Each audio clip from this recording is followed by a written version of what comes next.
Hai, saat ini saya sedang berada di tengah Danau Dendam Tak Sudah. Danau yang menjadi kebanggaan sekaligus ikon dari masyarakat Kota Bengkulu. Seperti yang bisa dilihat, danau ini memiliki pemandangan alam yang sangat memanjakan mata. Maka tak heran jika setiap harinya banyak masyarakat yang berkunjung ke sini hanya untuk melihat keindahannya. Tapi, di balik keindahannya, apakah benar Danau Dendam Tak Sudah tidak memiliki cerita tersendiri?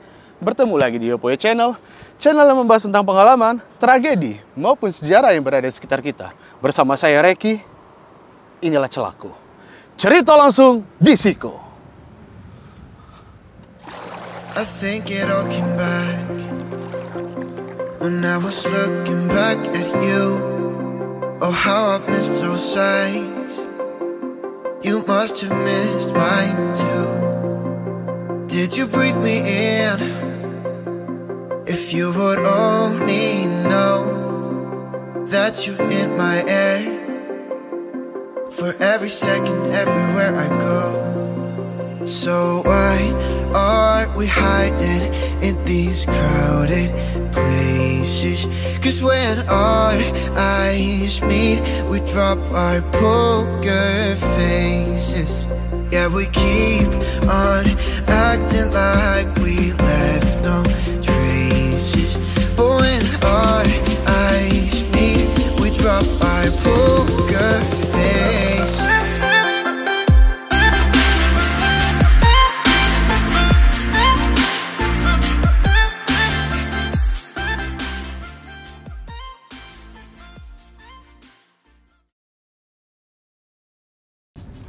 Saat ini saya sedang berada di tepi Danau Dendam Tak Sudah. Dulu, sewaktu kecil, almarhum datuk saya seringkali mengajak saya datang ke sini untuk makan jagung dan menaiki sampan seperti tadi. Banyak cerita yang beliau sampaikan kepada saya. Dan alhamdulillah sekarang telah hadir di samping saya untuk kita bersama-sama mendengarkan cerita dari narasumber ini. Dan sekarang Pak Abdullah. Assalamualaikum Pak, apa kabar? Waalaikumsalam warahmatullahi wabarakatuh. Sehat, alhamdulillah. Dan sore ini mudah-mudahan kita, biarpun cuaca agak sedikit mendung, kita berada di pinggir Danau Dendam Tak Sudah sambil santai dan rekreasi di sini. Nah Pak, bisa diceritain nggak asal usul sejarah Danau Dendam Tak Sudah ini? Asal-usul Danau Dendam Tak Sudah ini ada dua versi. Ada yang disebut dengan legenda, ada yang mungkin disebut dengan fakta. Yang pertama itu legenda. Legenda ini dari cerita-cerita bahwa dulu ini ada sejenis kubangan besar begitu. Jadi ada pasangan menjalin kasih asmara lah begitu. Dari satunya dari daerah Lembak 9 yaitu daerah Linggau, satunya dari sini yaitu perempuannya merupakan salah satu anak raja. Nah, jadi yang menjalin hubungan asmara ini antara anak raja dengan ya rakyat biasa lah begitu. Tetapi dalam perjalanan itu tidak direstui oleh orang tuanya. Karena tidak sama level lah bahasa orang sekarang kan. Ada rakyat biasa dan ada anak raja. Tetapi beliau ataupun pasangan kekasih ini sudah begitu kecantol, kasmaran, dan hubungan ini tidak direstui. Dan itu singkat cerita pasangan ini nekat karena di sini dulu kubangan yang tidak begitu besar, tempat orang ya jalan-jalan sore, tempat-tempat main, tempat-tempat wisata lah begitu memang dari dulu. Nah, kemudian nekat karena tidak direstui itu sepakat antara beliau berdua ini untuk menceburkan diri yang disebut dengan ya mungkin kalau kata orang sekarang bunuh diri mungkin ya, untuk menandai kecintaan mereka berdua ini sehidup semati Pak ya, yang disebut dengan mungkin ya istilah orang sekarang sehidup semati. Nah, waktu itu sambil mandi sore di sini kan dulu tempat mandi karena airnya juga cukup bersih, cukup enak. Mandi sore, mencuburkan diri itu, ya dia meninggalkan kata-kata seperti kami berikan nama danau ini atau kubangan ini dengan Danau Dendam Tak Sudah. Itu versi pertama. Kemudian ada versi kedua, bahwa dulu memang ini sudah jadi kubangan, tempat sumber air untuk mengambil sawah. Nah, masuknya penjajahan Belanda itu punya pikiran yang mungkin bermanfaat air ini untuk perairan dan buat pabrik kertas. Jadi pemerintah Belanda waktu itu menjajah Bengkulu ini dibuatlah dam. Dam itu ya sekarang yang menjadi jalan yang ada. Dam itu sejenis tanggul begitu kalau bahasa Indonesia mungkin ya. Nah, dibuatlah tanggul untuk didam, bahasa Belandanya didam, dibuat untuk jalan. Nah, kemudian airnya ngumpul. Dengan didam itu, di tanggul itu airnya ngumpul. Nah, Belanda pembuatan ini tidak selesai. Dan bahasanya terbengkalai, hanya ya baru batas didam dengan tanah, belum begitu permanen seperti sekarang kan. Nah, orang-orang di sini nyebutnya dam-dam karena tidak selesai, tidak sudah, bahasa Bengkulunya kan ya, jadilah disebut dengan dam tak sudah. Karena kelancaran di masyarakat ya diakhirkan diistilahkan dengan dendam tak sudah. Sebenarnya dam tak sudah kalau mengikuti dari fakta yang ada. Itu dua versi cerita dari yang berkembang di masyarakat dari sejarah Dendam Tak Sudah ini sendiri. Nah, jadi berarti danau ini awalnya dulu memang kecil. Awalnya kecil. Memang dia itu besar tapi kayak pama lah begitu, kayak apa rawa-rawa gitu. Dan semenjak sudah didam itu ya airnya ngumpul kan. Nah, jadi lebih luas sekarang ini sampai ke belakang Sebakul, sampai ke belakang Tabalagan, Pulau Panggung, itu kan masih kawasan airnya sini. Dulu masuk ke sini semua. Berarti mata air danau ini di posisinya di mana Pak kalau di Bengkulu? Di hulu, di daerah, ya mulai dari sini, mulai dari Timur Indah, kemudian Pulau Panggung, Tabalagan, itu kan ke sini airnya. Nah, semua. Kalau dulu, kalau sekarang ini kan ada ya dibuang separuh ke Sungai Bengkulu itu. Nah, kalau ya yang arah-arah di belakang Sebakul, terminal Sebakul itu masih tetap arah ke sini. Tapi semenjak dibangun pernah kering nggak sih Pak? Seingat saya dan diceritakan oleh orang-orang tua dulu, kalau kering betul tuh nggak ada. Ya kering dalam artian airnya berkurang, tidak dapat mengairi sawah ya itu sering. Tetapi yang sebutnya kering total itu nggak pernah. Airnya tetap masih banyak. Tapi untuk mengairi sawah karena di situ ada pendangkalan, airnya tidak ngalir lagi, itu biasa. Kalau meluap pernah? Meluap, seingat saya bahwa tahun kemarin pernah satu kali karena air Bengkulu naik. Dan di tahun kalau nggak salah itu 2002 Pak, pernah juga meluap sekali. Karena air Bengkulu itu kan yang jembatan di bawah. Jembatannya. Nah, kalau air Bengkulu itu naik sampai ke jembatan itu dia masuk ke sini. Nah, itu masuk airnya meluap. Itu. Bukannya membuang tetapi dia masuk. Seharusnya kan terbuang itu. Nah, karena pengendali banjirnya kan sudah ada di situ. Nah, ketika pengendali banjirnya itu air Bengkulunya naik, dia akan meluap. Jadi untuk sekarang manfaat air dari sini sangat banyak kegunaannya bagi masyarakat kota Pak ya? Ya betul, ini kan untuk pertama ya untuk kepentingan alam sendiri di sini kan, penampungan air. Dan karena kita di kota ini kan pinggir laut, salah satu sungai yang menetralisir keasaman laut, keasinan laut kan ya sungai. Nah yang kedua ya untuk nelayan. Karena dia merupakan sungai, nelayan-nelayan tradisional itu ngambil ikannya di sini. Berarti banyak ikan? Banyak. Ikan apa yang paling banyak di sini Pak? Ya rata-rata ikan rawa, ikan sungai ada di sini. Rata-rata, tapi yang khasnya itu ikan tebakang kalau bahasa kami. Ikan tebakang? Ikan tebakang itu khas. Tetapi bukan di sini aja sebenarnya, daerah Kalimantan banyak tebakang itu. tetapi di Jambi, Palembang banyak. Tetapi yang khas untuk Bengkulu, sepengetahuan saya cuma di sini. Cuma di sini. Ikan rawa begitu kan. Kemudian ikan gabus, ikan lele, ikan apa bahasa kami di sini betok. Apa kalau bahasa ini semuanya banyak. Ikan nila, ikan emas, ikan paten, semuanya banyak. Beruang, ada harimau, ya wajar-wajar saja di kan cagar alam. Hutannya kan luas itu sampai kan. Yang jelas babi, ular banyak di sini. Itu pernah dilihat kalau babi, ular.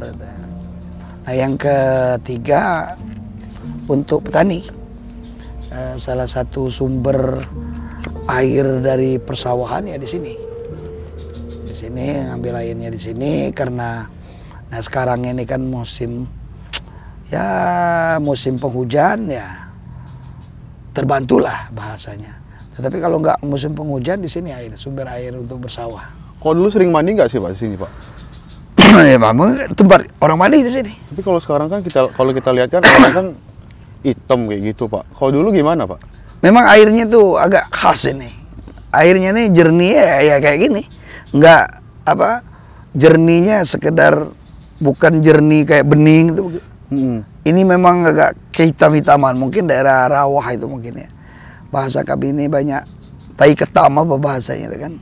Nah itu jenis airnya memang begitu. Khusus ini aja nih. Tempat lain kan enggak. Nah, tapi itu jernih dan itu kalau kita masak untuk merebus air itu boleh, nggak ada gangguan, bukannya ada tingkat keasaman atau ada unsur keracunan, nggak ada. Nah gini Pak, kan di sini identik dengan legenda buaya. Menurut Bapak emang itu ada nggak sih? Saya secara pribadi belum pernah melihat buaya itu yang disebut dengan buaya puntung. Tapi cerita-cerita memang itu dulu ada. Itu ada kalau kita cerita sebagaimana yang diceritakan orang tua. Dulu kan namanya daerah sungai. Dan itu sering menelan korban. Nah kemudian ada bahasanya pawang.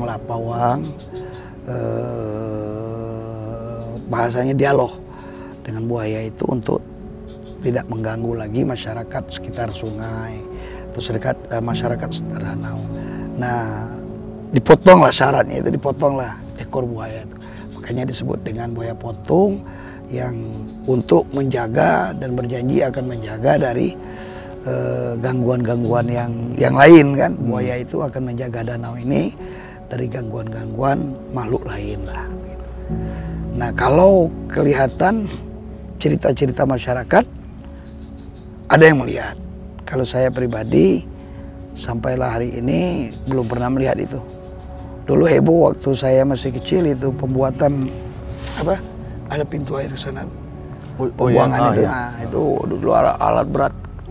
Karena mungkin ada sesuatu dan lain hal itu sempat alat berat itu dinaiknya oleh buaya itu. Sehingga operator itu nggak berani dan terbengkalai waktu itu. Terbengkalai proyek itu dan sampai alat berat itu nggak diambil, jadi barang bekas. Nah waktu itu ceritanya begitu, tapi saya pribadi belum pernah melihat itu. Nah, alhamdulillah, dan itu legenda-legenda yang ada.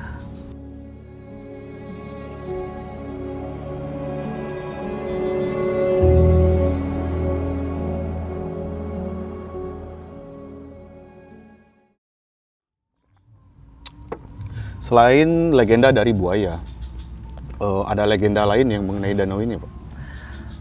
Saya secara pribadi, sebagaimana yang saya sampaikan tadi, saya melihat itu belum pernah. Tetapi dari cerita-cerita nenek moyang kita, legenda di sini ada yang disebut dengan beruang, penunggu, bahasa orang sini kan penunggu danau ini. Ada harimau. Harimau ini ada yang macam-macam katanya, ada harimau putih, ada harimau kumbang, kemudian ada rusa. Rusa ini ada juga yang sekali-kali muncul begitu kan di daerah sini.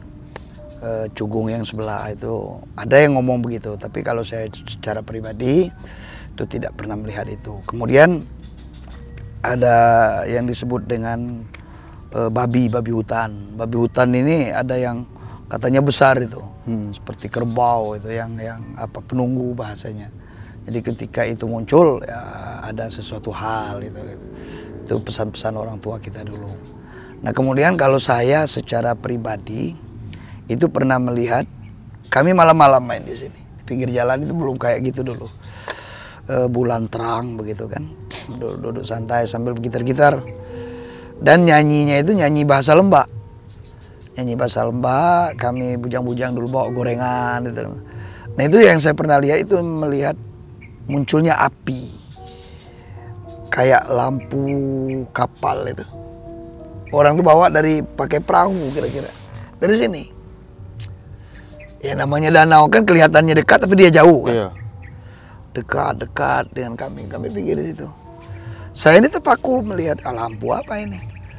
Kok kayak ada orang pakai perahu, tetapi orangnya agak kelihatan, lampunya tak kelihatan. Kira-kira orang itu duduk di perahu, lampu itu sejengkal dari air gitu ya, kayak lampu kapal itu, redup-redup.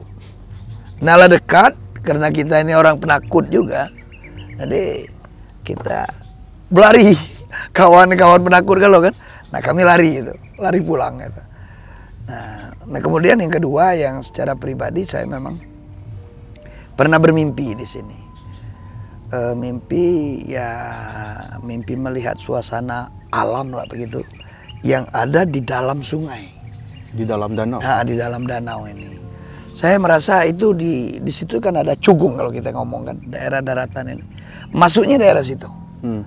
Saya sadar itu masuknya tuh. Tetapi mulai dari kayak turunan gini, aspal bagus itu. Jalan aspal itu bagus betul. Dan saya merasa itu masuk danau. Itu ketika umur berapa, Pak? Lebih kurang saya masih bujang itu. Oh. Era-era 90-an begitu. Nah, tahun-tahun 90-an lah begitu. Saya masih bujangan itu. Nah, saya merasa diajak untuk masuk. Tapi jalan itu jalan aspal, buton kayak gitu. Tapi saya sadar itu masuk sungai. Nah di dalam itu ya ada perkampungan di daerah-daerah sana kira-kira. Kalau kami di sini ngeceknya itu apa Lubuk Dingin. Nah itu ada orang yang pakai jubah, ada pasar, ada keamanannya. Itu rame, ada jembatan, ada kayak perkampungan. Orang tuh ngomong, tetapi saya nggak tahu apa omongannya itu nggak paham saya. Tapi dia rame ngomong kayak perkampungan. Nah kemudian ya balik begitu kan, balik lewat situ lagi. Diantar begitu kan, diantar di jalan itu. Itu yang nganter bentuknya? Ya itu tadi, kayak orang-orang yang pakai jubah itu. Jubah putih? Iya jubah kayak orang surban kayak orang-orang sekarang kan surban pakai apa, itulah yang ngantar itu. Tapi dia sama sekali nggak bicara sama? Nggak ada ngomong apa gitu. Dan di situ juga ada kapal besar saya lihat, yang isinya juga orang-orang banyak yang pakai jubah gitu kan, kayak orang-orang tabot itu kan kalau acara tabot. Ada kapal besar, kapal ya pesiar kayak kapal pesiar begitu kan di dalam itu. Nah itu saya pernah mimpi itu. Nah nggak tahu saya apa maknanya, kemudian apa yang ini, karena saya juga dari muda dulu concern dengan danau ini. Saya termasuk orang yang paling mungkin untuk menjaga danau ini sangat apa terfokus. Makanya saya kalau ada orang-orang ingin ikut serta dalam menjaga, merawat, termasuk kelompok-kelompok anak-anak muda pencinta alam ini, penjaga danau ini, saya support itu.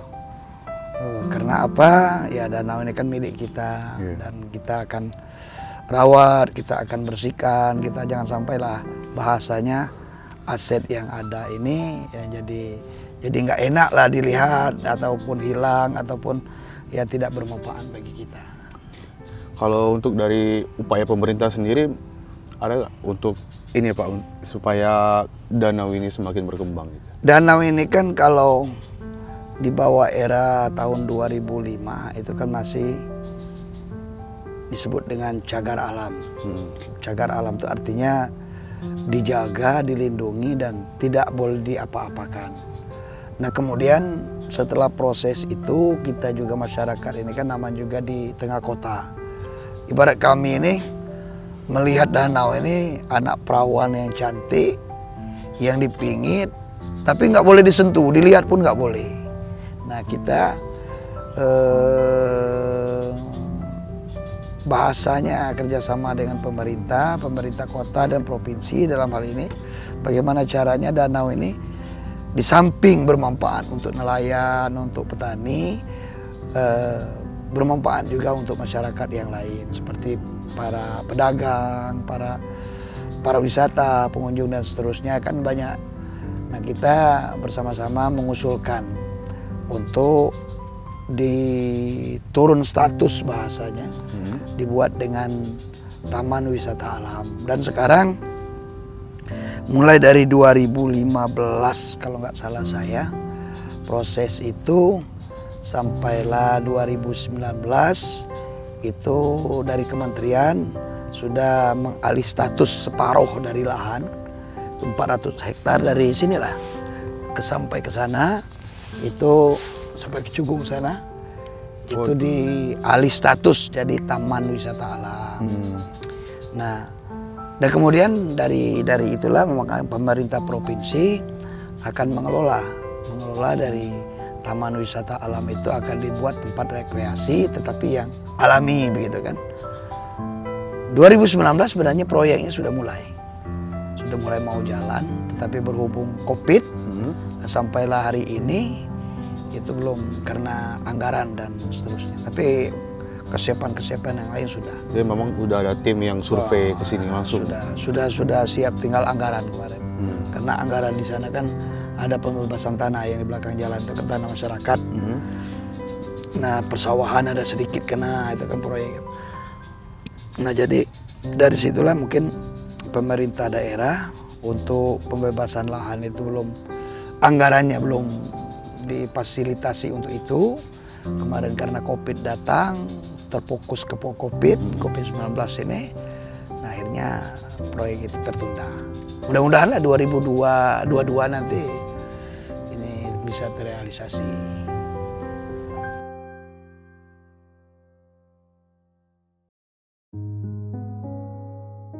Nah Pak, Bapak sendiri ada pesan moral nggak sih supaya kita bisa menjaga kelestarian Danau Dendam Tak Sudah ini? Ya, sebagai kita makhluk ciptaan Tuhan, kemudian alam ini juga begitu, yang jelas kita sama-sama menjaga.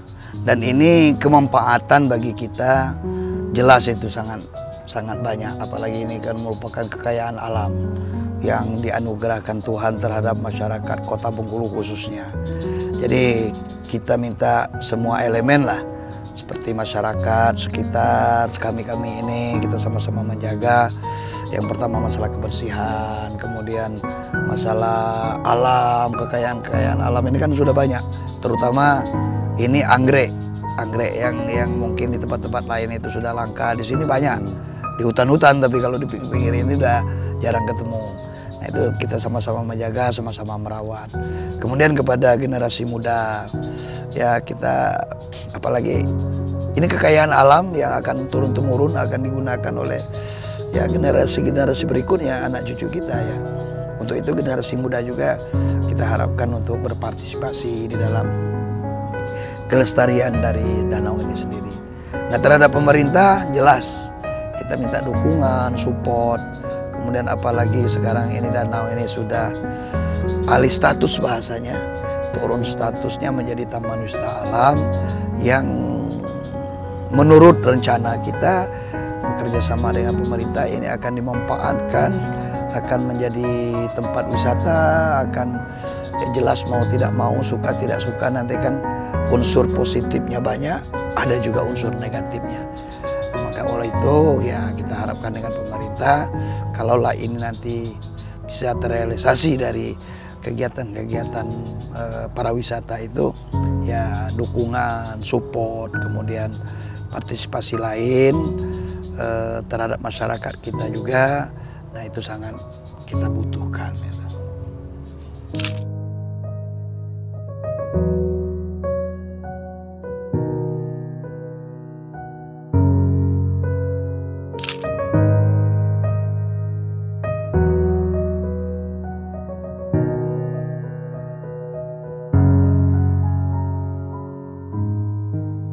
Nah, itu dia tadi cerita dari Bapak Abdullah, salah satu tokoh masyarakat Lembak di Kelurahan Dusun Besar ini. Ambil sisi positif dari cerita ini sebagai pembelajaran untuk kita semua. Jangan lupa untuk klik like and share-nya. Pastiin juga teman-teman udah follow Instagram kita supaya channel kita semakin berkembang. Nama saya Reki, ketemu lagi di cerita selanjutnya, and peace. Terima kasih. Sama-sama, Pak.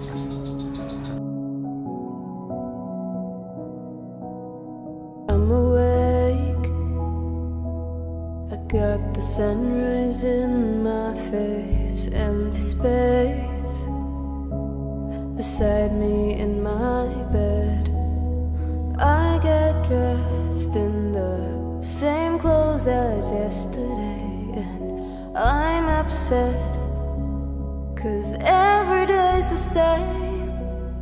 When you try so hard to stay above the surface, and all the crowds can recognize yourself, and you fight so hard to stay above the surface, and all the crowds can't even find the strength. Don't give up now, don't give up. Find a way to stay above the surface.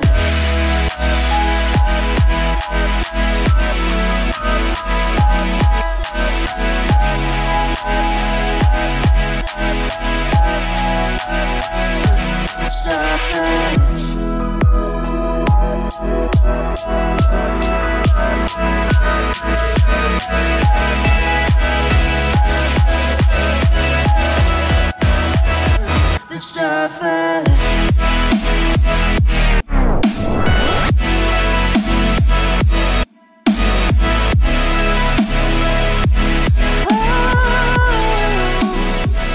Terutama nelayan dan kelompok berendoga tetap eksis, tetap menjaga danau kita Kak. Kemudian juga hasil kita tetap dapat dan bermanfaat bagi keluarga kita, masyarakat kita, dan terutama di Tebet ya, pada khususnya. Don't give up now, don't give up.